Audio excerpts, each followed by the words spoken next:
سورۃ المنافقون مدنی سورت ہے، ہجرت کے بعد اس کا نزول ہوا۔ قرآن پاک کی ترتیب کے اعتبار سے اس کا نمبر 63 ہے۔ قرآن پاک کے نازل ہونے کے اعتبار سے اس کا نمبر 104 ہے۔ اس میں 11 آیتیں، 2 رکوع ہیں، 180 کلمات ہیں، 976 حروف ہیں۔ بسم اللہ الرحمن الرحیم، اللہ کے نام سے شروع جو نہایت مہربان رحم والا۔ اذا جاءک المنافقون، جب منافق آپ کے حضور حاضر ہوتے ہیں، قالوا، کہتے ہیں، نشہد انک لرسول اللہ، کہ ہم گواہی دیتے ہیں کہ حضور بے شک یقیناً اللہ کے رسول ہیں۔ یعنی ان کے دل کے اندر جو بات ہے وہ یہ نہیں ہے، اپنے دل کی بات کے خلاف یہ بات کہتے ہیں، صرف زبان سے کہتے ہیں کہ ہم گواہی دیتے ہیں کہ حضور بے شک یقیناً اللہ کے رسول ہیں۔ واللہ یعلم انک لرسولہ، اور اللہ جانتا ہے کہ آپ اس کے رسول ہیں۔ واللہ یشہد ان المنافقین لکاذبون، اور اللہ گواہی دیتا ہے کہ منافق ضرور جھوٹے ہیں۔ ان کا باطن ظاہر الگ الگ ہے۔ باطن میں نفاق ہے، حضور کو یہ رسول نہیں مانتے، ظاہر میں کہتے ہیں کہ ہم آپ کو رسول مانتے ہیں۔ جو کہتے ہیں یہ عقیدہ یہ لوگ نہیں رکھتے، یہ ضرور جھوٹے ہیں۔ اتخذوا ایمانہم جنتاً، اور انہوں نے اپنی قسموں کو ڈھال بنا لیا، ٹھہرا لیا۔ جیسے جنگ میں ڈھال حملے سے بچاتی ہے، تو ان لوگوں نے اپنی قسموں کو ڈھال ٹھہرا لیا کہ ان کے ذریعے قتل اور قید سے محفوظ رہنے کی کوشش کرتے ہیں کہ مسلمان انہیں مسلمان سمجھیں، لہذا مسلمان انہیں قتل نہ کریں، قید نہ کریں۔ فصدوا عن سبیل اللہ، تو اللہ کی راہ سے انہوں نے روکا، یعنی لوگوں کو جہاد سے روکا۔ سید عالم صلی اللہ علیہ وسلم پر ایمان لانے سے انہوں نے روکا، طرح طرح کے وسوسے اور شبہ ڈال کر۔ انہم ساء ما کانوا یعملون، بے شک وہ بہت ہی برے کام کرتے ہیں کہ ایمان کے مقابلے میں کفر اختیار کرتے ہیں، بہت ہی برے وہ کام کرتے ہیں۔ ذالک بانہم آمنوا، یہ اس لیے کہ وہ زبان سے ایمان لائے، ثم کفروا، پھر دل سے کافر ہوئے، فطبع علی قلوبہم، تو ان کے دلوں پر مہر کر دی گئی، فہم لا یفقہون، تو اب وہ کچھ نہیں سمجھتے۔ وَإِذَا رَأَيْتَهُمْ، اور جب تو انہیں دیکھے، یعنی منافقین کو تو دیکھے، مثل عبداللہ بن ابی بن سلول وغیرہ کے، تُعْجِبُكَ أَجْسَامُهُمْ، ان کے جسم تجھے بھلے معلوم ہو۔ عبداللہ بن ابی جو منافقوں کا سردار تھا، جسیم تھا، صبیح تھا، خوبرو تھا، خوش بیان آدمی تھا، یعنی بظاہر خوبصورت بھی تھا، بظاہر بہت میٹھی میٹھی باتیں بھی کرتا تھا، اور اس کے ساتھ والے منافقین قریب قریب ویسے ہی تھے۔ ان کے حلیے بھی مذہبی تھے، اسلامی حلیے تھے، انداز بھی اسلامی تھے۔ نبی کریم صلی اللہ علیہ وآلہ وسلم کی مجلس شریف میں جب یہ لوگ حاضر ہوتے تو خوب باتیں بناتے جو سننے والے کو اچھی معلوم ہوتی ہیں۔ وَإِن يَقُولُوا تَسْمَعْ لِقَوْلِهِمْ، اور اگر بات کریں تو ان کی بات غور سے سنے، یعنی عام آدمی جب ان کی بات سنے تو اسے محسوس ہو کہ بڑا دین کا درد ہے، بڑے اچھے لوگ ہیں، بہت اچھی باتیں کر رہے ہیں، جسے آپ نے دنیا میں بعض لوگوں کو دیکھا ہوگا۔ بعض دکاندار جب کسی کو دھوکہ دینا چاہتے ہیں تو بڑی میٹھی بات کرتے ہیں، اور لوگوں کا اعتماد حاصل کر کے دھوکہ دیتے ہیں۔ تو ایسے ہی منافقین اچھی اچھی باتیں کر کے لوگوں کو اپنی طرف کر لیتے اور پھر ان کے دلوں میں وسوسے ڈال کر حضور کی محبت نکالنے کی کوشش کرتے، حضور صلی اللہ علیہ وآلہ وسلم کی تعظیم اور ان کے ادب سے دور کر دیتے۔ کأنہم خشب مسندہ، گویا وہ کڑیاں ہیں دیوار سے ٹکائی ہوئی، جن میں بے جان تصویر کی طرح نہ ایمان کی روح نہ انجام سوچنے والی عقل۔ جیسے لکڑی کی بنی ہوئی تصویر ہو، اس تصویر میں جان تو نہیں ہوتی، تو ایسے انہوں نے خوبصورت اپنے آپ کو سجا لیا ہے، اندر ایمان نہیں ہے، اندر طہارت نہیں ہے، اللہ اس کے رسول کی محبت نہیں ہے، انجام سوچنے والی عقل نہیں ہے کہ ہم جو کر رہے ہیں اللہ دیکھ رہا ہے۔ یہ ہمارے ڈرامے اور لوگوں کو بیوقوف بنانا، دین کا لبادہ اوڑھ کر حضور کی محبت نکالنے کی کوشش کرنا، یہ عمل ہمیں دنیا میں بھی برباد کرے گا اور آخرت بھی ہماری برباد ہوگی۔ اللہ تو دیکھ رہا ہے۔ یحسبون کل صیحۃ علیہم، ہر بلند آواز اپنے ہی اوپر لے جاتے ہیں۔ کوئی کسی کو پکارتا ہو یا اپنی گمی چیز ڈھونڈتا ہو یا لشکر میں کسی مقصد کے لیے کوئی بات بلند آواز سے کہیں تو یہ اپنے خوب سے نفس اور سوء ظن سے یہی سمجھتے ہیں کہ انہیں کچھ کہا گیا، اور انہیں یہ اندیشہ رہتا ہے کہ ان کے حق میں کوئی ایسا مضمون نازل ہوا جس سے ان کے راز فاش ہو جائیں۔ مانا یہ کہ یہ اندر سے خوف زدہ ہے، تو کوئی بھی کوئی بات کرتا ہے تو یہ ڈر جاتے ہیں کہ شاید ہمارے متعلق بات ہو رہی ہو۔ ہم العدو، وہ دشمن ہیں، دل میں شدید عداوت رکھتے ہیں، تم سے شدید نفرت رکھتے ہیں، کفار کے پاس یہاں کی خبریں پہنچاتے ہیں، کافروں کے جاسوس ہیں۔ فاحذرہم، تو ان سے بچتے رہو اور ان کے ظاہر حال سے دھوکہ نہ کھاؤ۔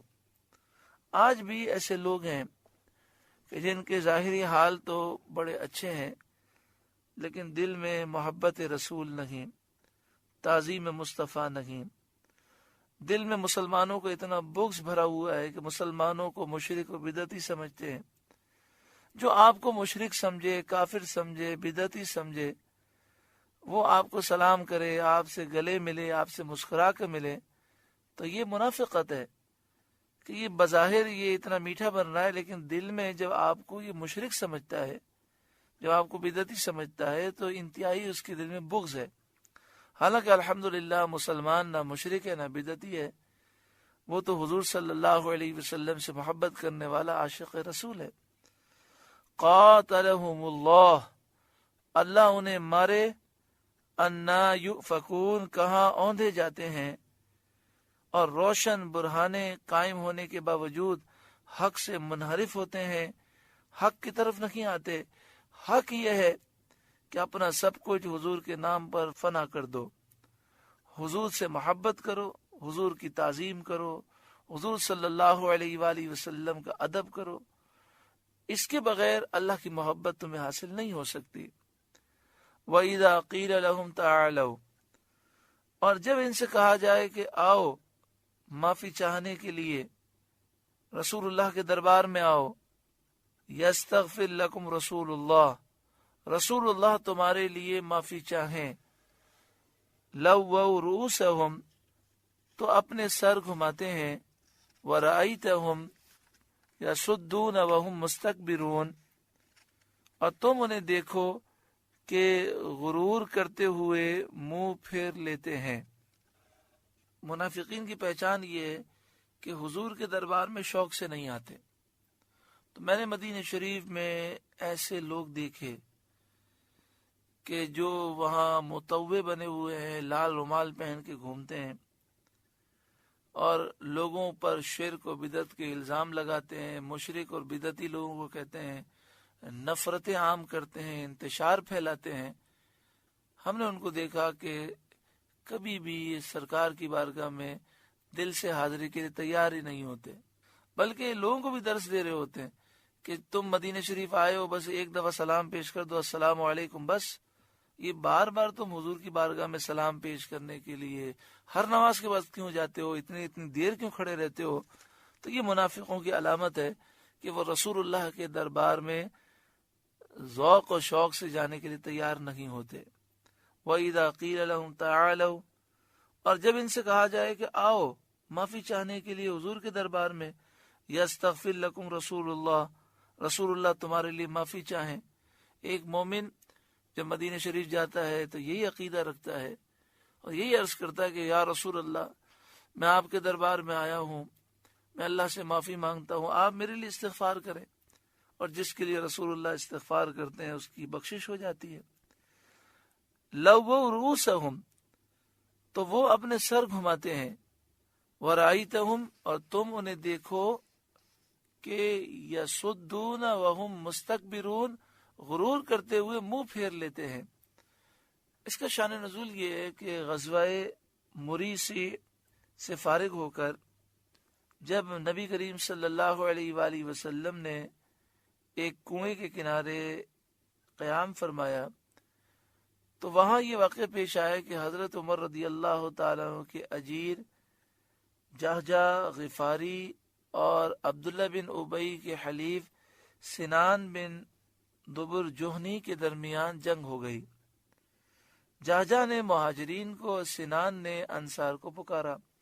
اس وقت عبداللہ بن ابی منافق نے حضور سید عالم صلی اللہ علیہ وسلم کی شان میں بہت گستاخانہ اور بیہودہ باتیں بکیں اور یہ کہا کہ مدینہ طیبہ پہنچ کر ہم میں سے عزت والے ذلیلوں کو نکال دیں گے، اور اپنی قوم سے کہنے لگا اگر تم انہیں اپنا جھوٹا کھانا نہ دو تو یہ تمہاری گردنوں پر سوار نہ ہو، اب ان پر کچھ خرچ نہ کرو تاکہ یہ مدینے سے بھاگ جائیں۔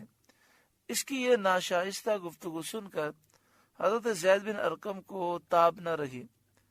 انہوں نے اس سے کہا کہ خدا کی قسم، اللہ کی قسم، تو ہی ذلیل ہے، اپنی قوم میں بغض ڈالنے والا ہے، اور سید عالم صلی اللہ علیہ وسلم کے سر مبارک پر معراج کا تاج ہے، اللہ رب العالمین نے انہیں عزت و قوت دی ہے۔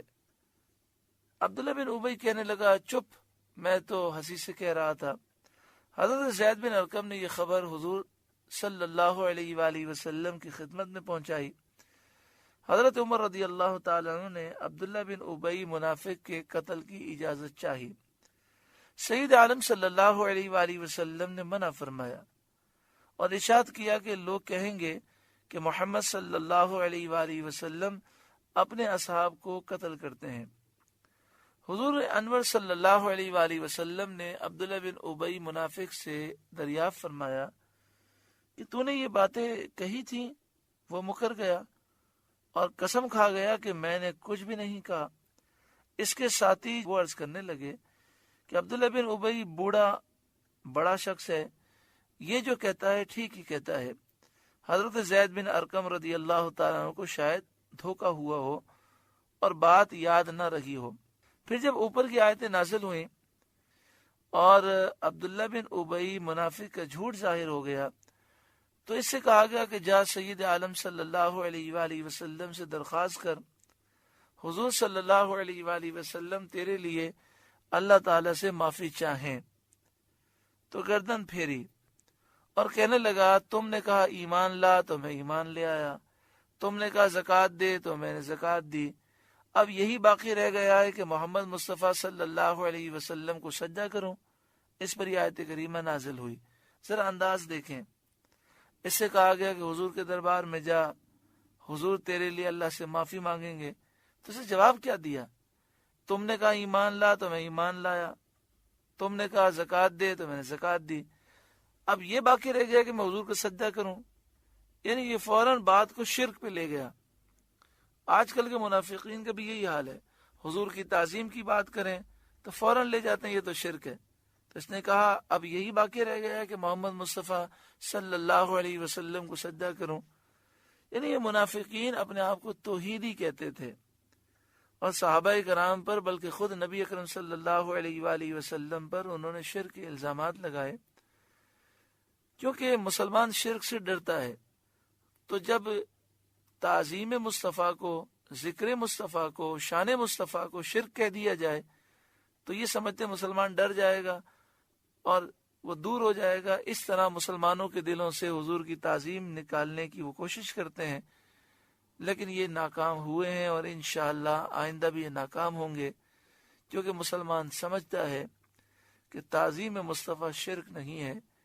جب مسلمان کا عقیدہ یہ ہے کہ اللہ وحدہ لا شریک ہے، اللہ کے سوا کوئی خدا الہ معبود نہیں، اور اللہ کی عطا سے حضور کی شان ہے، حضور کی عظمت ہے، یہ ساری طاقتیں اللہ کے اذن سے ہیں، جب یہ عقیدہ ہے تو شرک کا کوئی سوال ہی پیدا نہیں ہوتا۔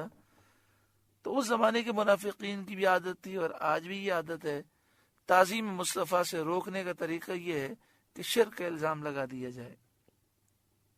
اسی طرح حدیث پاک میں یہ بھی ہے کہ عبداللہ بن ابی کا بیٹا سچا عاشق رسول، صحابی رسول ہیں، وہ مدینہ منورہ کے راستے میں کھڑے ہو گئے۔ جب عبداللہ بن ابی آیا تو اس کے گریبان پکڑ لیا اور کہا کہ تو نے یہ بکواس کی ہے، اور تلوار اس کی گردن پہ رکھی۔ تو پہلے تو یہ شور مچانے لگا، کہنے لگا ہاں میں نے کہا ہے، تو کون ہوتا ہے، تو کیسی باتیں کرتا ہے؟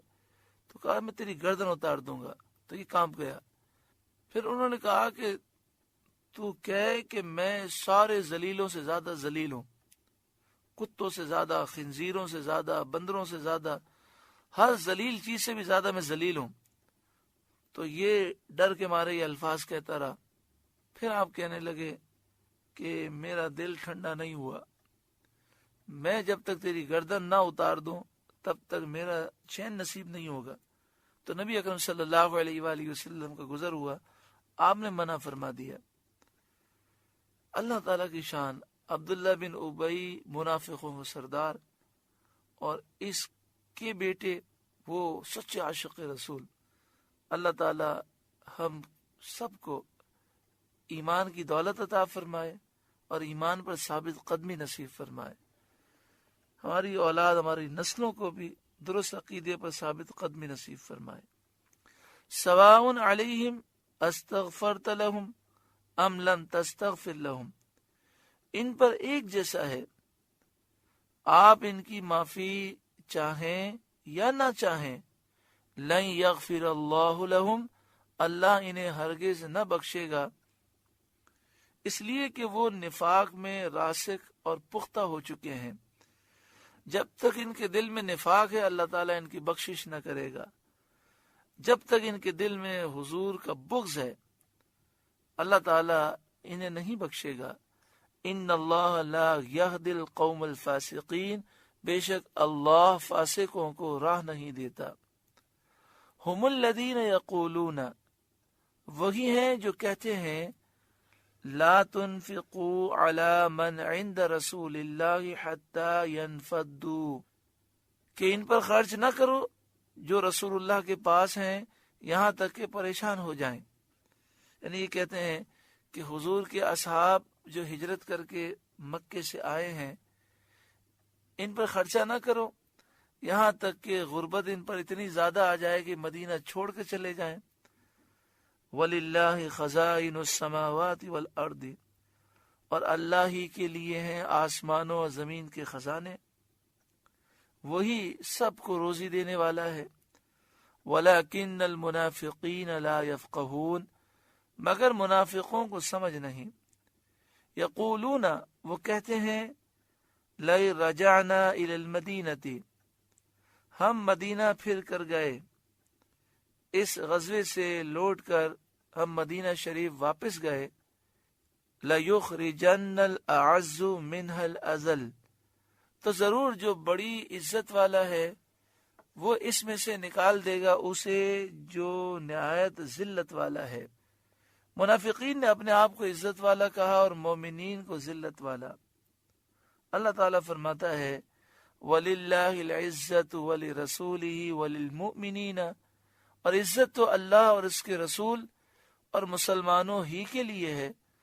وَلَكِنَّ الْمُنَافِقِينَ لَا يَعْلَمُونَ، مگر منافقوں کو خبر نہیں۔